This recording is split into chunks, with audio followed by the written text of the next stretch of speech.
Chapter 1, Easy Antiques. A grumpy old man, known as the professor, lives here.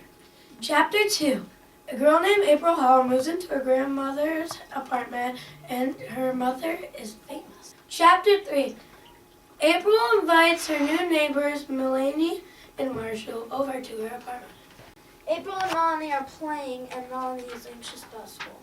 The kids develop a plot for Egypt and an antagonist to go along with the story. Melanie is trying to stop April from wearing fashionista stuff, but that doesn't stop April and comes with a fur coat trying to act like a fashionista. Chapter 7. This picture shows April and Melanie admitting Elizabeth or Neferbeth into the Egypt game.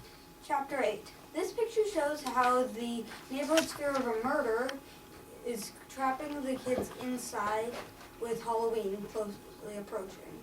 One of the adults accompanying the kids for trick-or-treating because they're afraid that a murder may happen. Chapter 10. This picture shows the Egyptians returning to Egypt. Chapter 11. This shows two mysterious figures invading the temple. Elizabeth is trying to convince Ken and Toby not to tell everyone about their secret Egypt game.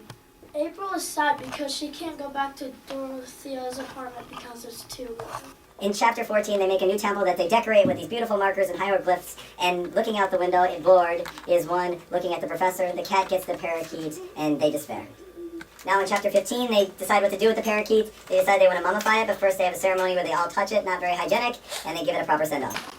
This chapter, the kids integrate the idea of the oracle into Egypt and do a ceremony for the practice.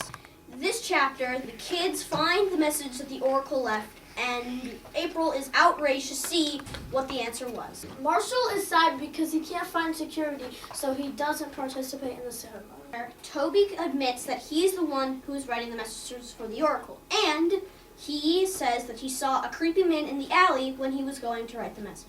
April gets jumped by the murderer, and they get saved by the professor, which is why the next chapter's name is called The Hero. Luckily, April is brought to the police department, and the police figure out that the attacker was the stock boy at Schmidt's shop.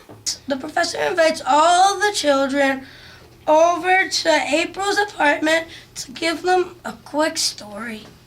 The professor is continuing the story he's telling the kids, and yeah.